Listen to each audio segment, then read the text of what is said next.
Sebelum menonton video ini, tombol subscribe dan tombol notifikasinya, ketahui video-video terbaru. Assalamualaikum warahmatullahi wabarakatuh. Assalamualaikum warahmatullahi wabarakatuh. Alhamdulillah, anak-anak, mari kita mulai pelajaran kita untuk pagi hari ini.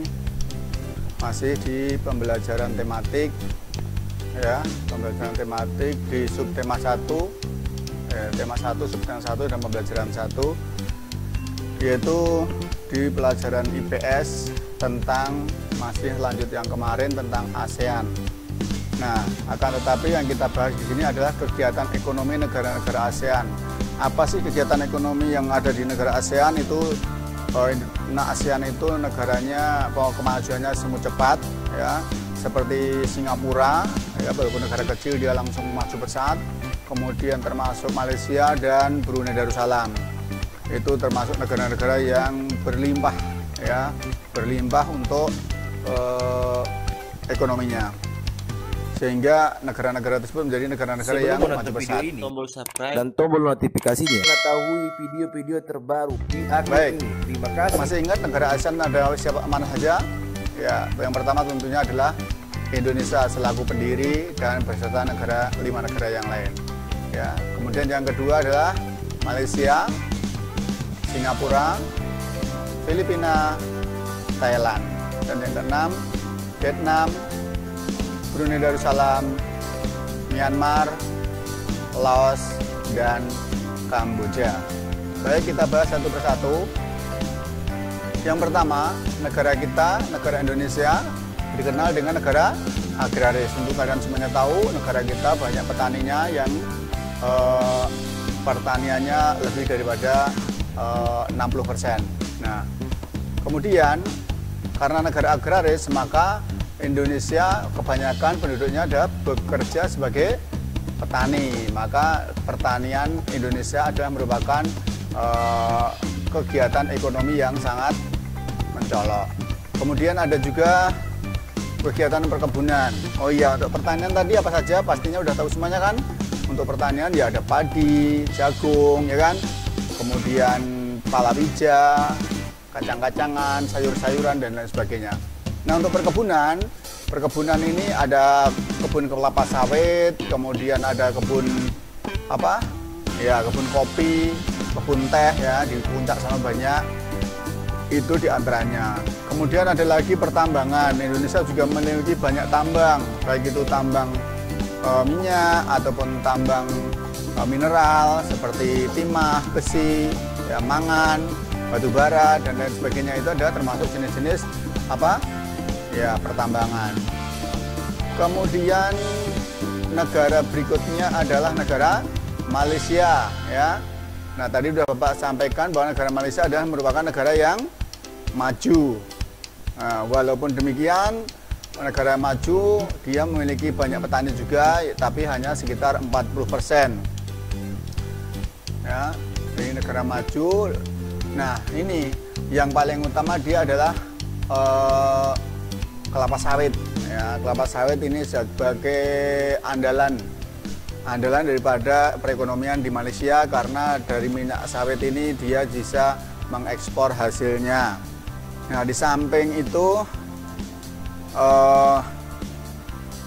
pertanian tadi juga ada, ya, hasilnya sama, ya, tuh kelapa sawit, kopra, dan teh lada. Nah, tadi udah Bapak sampaikan bahwa kelapa sawit itu menjadi komoditas ekspor, ya, komoditas ekspor untuk warga Malaysia, yang mana yang lainnya bisa menjadi hasil-hasil tambahan, ada timah, batu bara, dan besi. Malaysia juga merupakan negara yang memiliki industri yang maju pesat, sehingga bisa menjadi negara maju. Di sana banyak sekali industri-industri yang bertebaran. Waktu Bapak ke sana juga sudah melihat tahun 90-an, itu 94, itu sudah maju pesat. Itu negara Malaysia. Kemudian berikutnya negara Singapura. Tadi sudah Bapak sampaikan, negara Singapura merupakan salah satu negara maju yang ada di Asia Tenggara. Ya, dia negara maju dan dia memiliki komoditas ataupun memiliki perekonomian yang utama adalah perdagangan. Di sana mayoritas penduduknya berkarya atau bekerja sebagai pedagang. Ya, maka banyak pedagang-pedagang yang melancong ataupun yang memperdagangkan dagangannya bahkan sampai mengekspor ke luar negeri. Nah, berikutnya perindustrian. Nah, industri itu juga sangat maju untuk di Singapura. Ya, Singapura itu walaupun kecil tapi industrinya banyak sehingga bisa menjadi negara maju karena dari situ. Ya. Dan yang terakhir adalah pelabuhan. Pelabuhan ini dia memiliki pelabuhan internasional sehingga kapal-kapal yang bersandar di sana adalah kapal-kapal dari seluruh dunia. Karena memang tempatnya Singapura itu negara yang sangat strategis. Dia berada di Selat Malaka, ya, di persimpangan daripada Selat Karimata.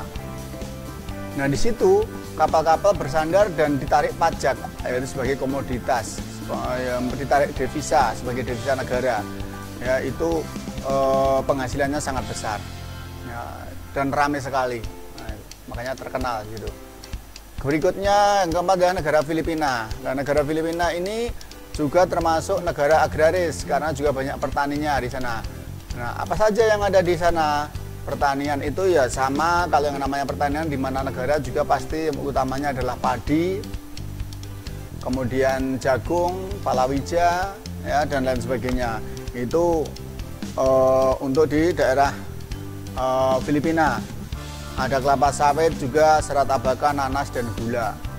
Makanya karena pertaniannya banyak dan tidak hanya padi saja, bahkan negara Filipina ini dijuluki dengan Home of the Green Revolution atau gerakan perubahan untuk penghijauan, ya, revolusi rumah hijau. Nah, kemudian ada juga pertambangan. Nah, pertambangan ini juga tidak kalah pentingnya karena dia juga menyokong atau membantu untuk memajukan perekonomian rakyatnya. Dan berikutnya adalah perindustrian. Ya, perindustrian di sini dari negara Filipina itu untuk membuat pabrik-pabrik. Maka banyak sekali negara-negara atau perusahaan-perusahaan yang ada di dunia ini memiliki perusahaan atau industri yang ada di Filipina. Berikutnya adalah negara Thailand. Nah, untuk Thailand ini kalian tahu, nah ini apa? Gambar apa? Ya, durian. Kita di pinggir-pinggir jalan itu banyak orang yang jualan namanya durian montong atau durian Thailand, ya. Durian Thailand itu banyak sekali yang ada di pinggir jalan. Bahkan harganya itu lebih mahal daripada durian yang ada di negara kita. Nah, kegiatan ekonomi pada penduduk di Thailand adalah pertanian, ya. Yang pertama pertanian, maka dia disebut dengan negara agraris juga. Nah, itu dia. Selain pertanian, ada juga pertambangan. Pertambangan di sini ya tambang minyak, tambang besi, tambang yang mineral dan lain sebagainya. Banyak sekali di sana. Nah, untuk Thailand ini sendiri untuk pertaniannya sangat maju pesat, maka di sana bisa mengimpor, ya, bisa mengimpor ke negara-negara lain, mengekspor, maaf, bisa menjual hasil pertaniannya ke negara lain. Bahkan dikenal oleh dunia dia sebagai lumbung padi di dunia karena dia memiliki hasil pertanian atau padi yang sangat besar. Nah, berikutnya perkebunan. Nah, perkebunan di sana juga maju pesat, banyak yang merupakan hasil perkebunannya itu dijual sampai ke luar negeri juga. Kita sering mendengar ada perkebunan atau buah-buah atau sayur-sayur yang ada di negara kita ini dibeli dari luar negeri. Dan yang terakhir adalah pariwisata. Nah, ini yang paling diandalkan oleh Thailand karena pariwisata ini merupakan penghasilan devisa negara yang sangat bagus. Sehingga karena pariwisatanya bagus, sehingga menghasilkan devisa negara yang besar, yaitu orang-orang yang dari mancanegara itu ditarik atau dipancing untuk bisa datang ke negaranya agar bisa menghasilkan devisa negara. Oke, berikutnya adalah negara Vietnam. Ya, untuk negara Vietnam ini dia juga termasuk negara agraris dan pertanian menjadi yang utama. Ya, itu pertanian yang di negara Vietnam ini juga ada pertambangan, ya, pertambangan. Untuk pertanian tadi ada jagung, kapas, ubi jalar dan tembakau serta teh. Nah, untuk hasil pertambangan di sana juga sama seperti di negara-negara lain, yaitu bisa menghasilkan emas, biji besi, timah, gamping dan seng. Kemudian ada lagi perindustrian. Nah, industri di sini pabrik ya. Kalau industri itu pabrik, ya banyak pabrik di sana yang menghasilkan tekstil, semen, pupuk dan ban. Itu daripada penghasilan atau perekonomian yang ada di Vietnam. Kemudian negara Brunei Darussalam tadi udah Bapak sampaikan, Brunei Darussalam adalah negara yang sangat maju. Karena apa? Karena dia penghasilan dari ini, nah minyaknya ini kaya banget minyaknya dia, banyak percadangan minyaknya, maka bisa untuk menghidupi rakyatnya. Dan istananya sangat megah di sana, walaupun Bapak belum pernah ke sana, ya, baru lihat di TV aja, ya. Jadi di Brunei ini baru merdeka tahun berapa? 90 berapa kalau nggak salah, belum lama, ya. Kemudian dengan adanya hasil pertambangan ya, atau minyak itu dijual ke luar negeri, diekspor sehingga menghasilkan devisa negara yang besar. Itu maka dia sebagai negara kaya. Kemudian berikutnya negara Myanmar. Nah, negara Myanmar ini sama dengan kita, yaitu negara agraris, yang utama adalah pertanian, ya, pertanian sudah sama, tahu semuanya. Kemudian perkebunan, ya, perkebunan ada kebun sawit, ya, kebun teh, kebun coklat, ya, di sana banyak. Ya. Untuk di Myanmar ini juga memiliki hasil tambang. Apa itu yang banyak di sana adalah seng, tembaga, emas, perak dan timah. Berikutnya adalah yang ke-9 negara Laos. Nah, negara Laos ini sama, yaitu merupakan negara agraris. Nah, kalau mereka banyak bertani itu di lembah Sungai Mekong. Karena apa? Karena di lembah Sungai Mekong ini tanahnya sangat subur. Ya, banyak yang nanam di sana, hasil utamanya adalah padi dan jagung, ya. Padi dan jagung. Dan tidak hanya itu, mereka juga menanam sayur-sayuran, pepaya, pisang, kelapa dan lain sebagainya. Tidak hanya itu, ya. Tidak hanya pertanian, tapi mereka juga memiliki peternakan, ya, karena memang pasangannya pertanian dengan peternakan ini sebenarnya pasangannya.